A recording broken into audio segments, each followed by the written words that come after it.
கந்த சஷ்டி மிளகு விரதம் பற்றி தெரியுமா? 6 நாட்கள் கடுமையான விரதம். அந்த கடுமையான விரதங்களில் ஒன்றுதான் கந்த சஷ்டிக்கு இருக்கும் 6 நாட்கள் விரதம். இந்த 6 நாட்கள் விரதம் இருப்பவர்கள் ஒரு சிலர் ஒரு பொழுது என்று சொல்லப்படும் ஒருவேளை உணவு மட்டும் சாப்பிட்டு விரதம் இருப்பார்கள். ஆனால் மகா கந்த சஷ்டிக்கு 6 நாள் விரதம் என்பது 6 நாட்களுக்கு மிளகு மட்டுமே சாப்பிட்டு இருக்கக்கூடிய விரதம்.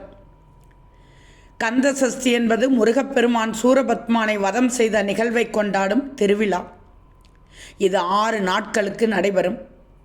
ஐப்பசி மாத அமாவாசைக்கு அடுத்த நாள் பிரதமை திதியில் துவங்கி ஐப்பசி மாதம் வளர்பிறை சஷ்டியில் கந்த சஷ்டி விழா 6 நாட்களுக்கு விமரிசையாக கொண்டாடப்படும். 6வது நாள் சூரசம்ஹாரமும் அதற்கு அடுத்த நாள் முருகன் தெய்வானை திருக்கல்யாணமும் நடைபெறும். கந்த சஷ்டிக்கு முதல் நாள் துவங்கி 6வது நாள் சூரசம்ஹாரம் நடந்து முடியும் வரை முருக பக்தர்கள் பல பேர் மிளகு மட்டுமே சாப்பிட்டு விரதம் இருப்பார்கள். இது கடுமையான விரதங்களில் ஒன்று. மிளகு மட்டுமே சாப்பிட்டு விரதம் இருந்தால் வேறு எந்த உணவையும் சாப்பிடாமல் இருக்கும் விரதம் என்பது குறிப்பிடத்தக்கது.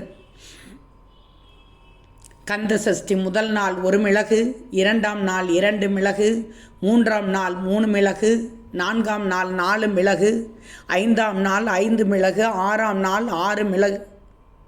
ஒரு சிலர் கந்த சஷ்டி சூரசம்ஹாரம் முடிந்தவுடன் விரதத்தை 6ஆம் நாளில் முடித்து கொள்வார்கள். ஆனால் ஒரு சிலர் அடுத்த நாள் முருகன் தெய்வானை திருக்கல்யாணம் நடக்கும் நாளிலும் விரதத்தை தொடர்ந்து 7வது நாள் 7 மிளகுகளை சாப்பிட்டு விரதத்தை நிறைவேற்றுவார்கள். நாள் முழுவதும் தண்ணீரை தவிர வேறு எந்த உணவு பானமும் சாப்பிடாமல் மேற்கூறிய எண்ணிக்கையில் மிளகு மட்டுமே சாப்பிட்டு இருக்கக்கூடிய கடினமான விரதம்தான் கந்த சஷ்டிக்கு இருக்கும் மிளகு விரதம்.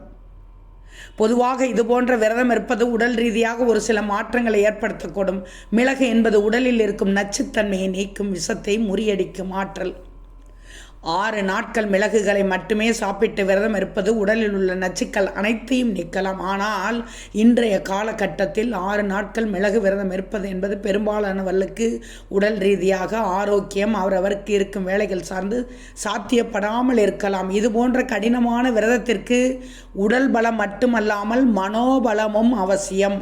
ஆனால் 6 நாட்கள் உணவே இல்லாமல் விரதம் இருப்பது உடல் ஆரோக்கியத்தை பாதிக்காமல் பார்த்து கொள்ளுங்கள்.